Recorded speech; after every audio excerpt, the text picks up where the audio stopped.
اسامہ بھائی سے آغاز کروں گا آج. اسامہ بھائی رہنمائی فرمائیے گا کہ جب اخلاقیات کی بات کی جاتی ہے تو قرآن مجید کیا تعلیم دیتا ہے؟ نبی کریم صلی اللہ علیہ وآلہ وسلم کی احادیث کو دیکھا جائے تو ہمارے لیے نور کا منبع کہاں سے ملتا ہے؟ نحمد و نصلی علی رسولہ الکریم، اما بعد فاعوذ باللہ من الشیطان الرجیم، بسم اللہ الرحمن الرحیم. میاں صاحب، آپ نے اپنے انٹرو میں ہی اپنے سوال کا ابتدائی جو جواب وہ دیا ہے. قرآن کریم کی آیت مبارکہ ہے، ہم نے 12 دفعہ پروگرام میں پڑھی ہے. لَقَدْ كَانَ لَكُمْ فِي رَسُولِ اللَّهِ أُسْوَةٌ حَسَنَةٌ. اللہ رب العزت فرما رہے ہیں بلا شبہ تمہارے لیے بہترین نمونہ، کامل نمونہ اگر کسی کی ذات پاک میں ہے وہ ہے جناب محمد رسول اللہ صلی اللہ علیہ وسلم. آپ کے اخلاق حسنہ اس کو قرآن نے مثال اور نمونہ پیش کیا ہے اور اس کو ہمارے لیے پیرامیٹرز ہمارے لیے متعین کر دیے ہیں. آقا علیہ الصلوۃ والسلام نے اپنی بعثت کا مقصد جو بیان فرمایا ہے، آپ نے فرمایا انما بعثت لأتمم مکارم الاخلاق.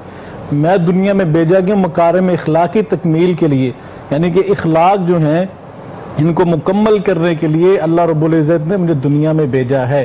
آقا علیہ الصلوۃ والسلام کے متعلق ام المؤمنین عائشہ صدیقہ رضی اللہ تعالی عنہا سے صحابہ نے پوچھا، عرض کی اللہ کے رسول صلی اللہ علیہ وسلم کے حوالے سے کہ ماں جی آقا علیہ الصلوۃ والسلام کے اخلاق کیسا تھا؟ آپ بیان فرماتی ہیں کانا خلقہ القرآن. کہا بسم اللہ کی با کی زیر سے لے کے والناس کی سین کی زیر تک سارا قرآن ہی آقا کا اخلاق کو بیان کر رہا ہے. ہر پارہ، ہر صفحہ، ہر لائن آقا کے اخلاق کو بیان کر رہی ہے. آقا کے اخلاق ایسا ہے. ابوالکلام آزاد بڑے مشہور عالم دین بھی ہیں اور ہمارے بہت بڑے قائد بھی تھے. ابوالکلام آزاد کہتے ہیں، لوگ کہتے ہیں قرآن ایک ہے، لیکن ابوالکلام کہتا ہے قرآن دو ہیں. ایک قرآن وہ ہے جس کی ہم تلاوت کرتے ہیں، جس کے پارے ہیں، جس کی ہارڈ فارم ہے، لیکن میرے نزدیک قرآن دو ہیں. ایک قرآن وہ ہے جس کی تلاوت کرتے ہیں، ایک قرآن وہ ہے جو مکے اور مدینے کی گلیوں میں چلتا پھرتا نظر آتا ہے. یعنی کہ قرآن کی مکمل تصویر جو ہے آقا علیہ الصلوۃ والسلام کی ذات مبارکہ ہے. آپ فرماتے ہیں اکمل المؤمنین ایمانا احسنہم خلقا. مومن کے ایمان جو ہے تب مکمل ہوتا ہے جب اس کے اخلاق اچھا ہوتا ہے.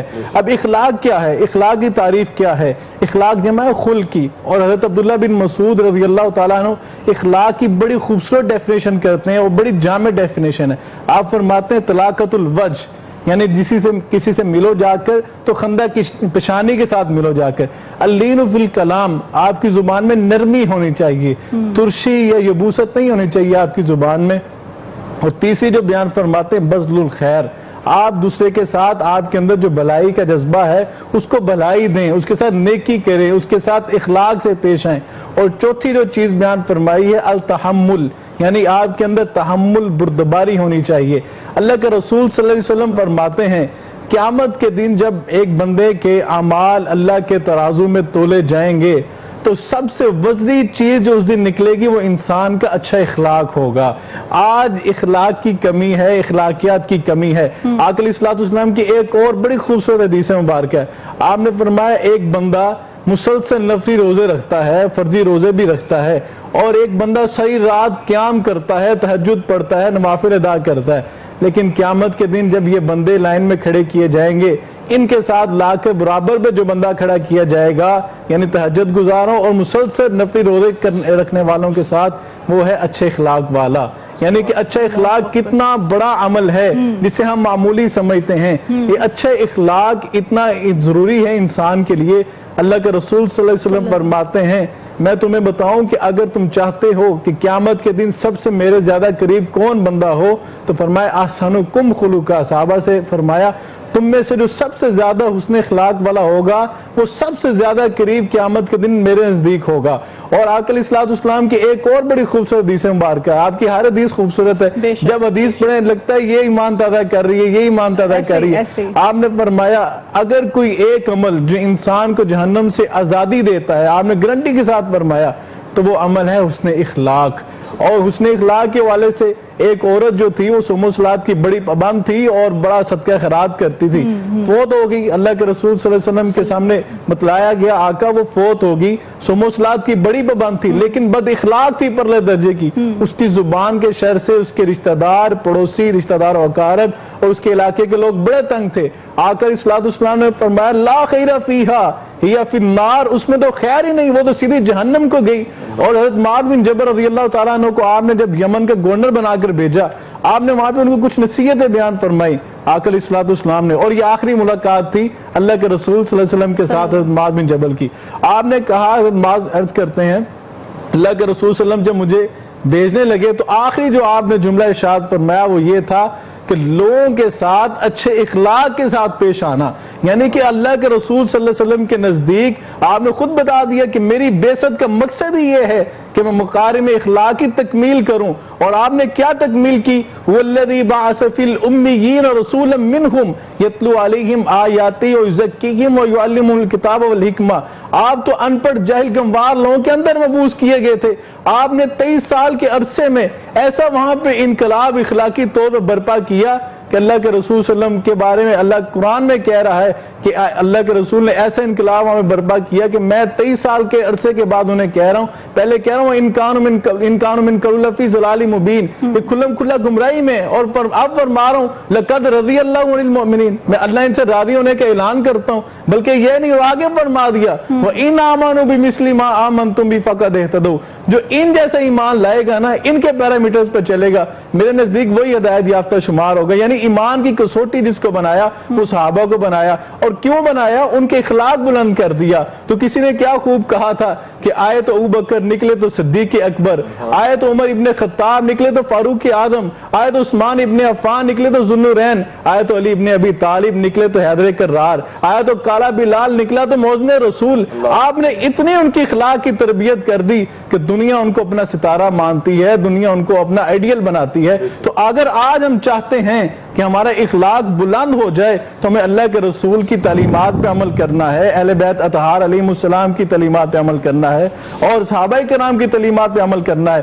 جب ہم یہ کریں گے تو انشاءاللہ العزیز اللہ کے رسول نے فرمایا اگر تم چاہتے ہو میرے نزدیک سب زیادہ قیامت کے نزدیک ہونا ہے, اس سے بڑا امر اور کیا ہے کہ ہم اپنی زبانوں میں ترشی کی بجائے نرمی پیدا کر لیں. کسی کو ملیں تو خندہ پیشانی کے ساتھ ملیں. اللہ کے رسول نے فرمایا جب صبح اٹھتے ہو تو اپنے ہاتھ جوڑ کر صدقہ دیا کرو. اب اگر ایک مزدور آدمی کی بات کریں, اس کی تو دیہڑی بیچارے کی 1000 یا 800 روپیہ, وہ اگر ایک روپیہ بھی صدقہ کرے تو 360 جوڑ ہے, وہ کتنا صدقہ کرے گا؟ آقا نے فرمایا اگر صبح اٹھو تو کسی کے ساتھ خندہ پیشانی سے ملو, افشو السلام بینکم, سلام پیش کرو, تو یہ بھی صدقہ ہے. آقا علیہ الصلوۃ والسلام تو بچوں کے پیچھے جایا کرتے تھے, آپ ان کو سلام پیش کیا کرتے تھے. یعنی کہ آپ امام الانبیاء ہو کر اور امام کائنات ہو کر آج تو ہمارے اندر یہ عنصر پیدا ہو گیا, ہمیں تھوڑا سا کی مقام رتبہ مل جائے ہماری گردن میں سریا آ جاتا ہے کہ میں کیوں یہ سلام, غرور میں آ جاتے ہیں نا, تکبر میں آ جاتے ہیں. اسامہ بھائی مدنی صاحب ابھی ایک بہت امپورٹنٹ ایشو کی طرف انہوں نے اس کو پوائنٹ آؤٹ کیا. ان کا کہنا یہ ہے,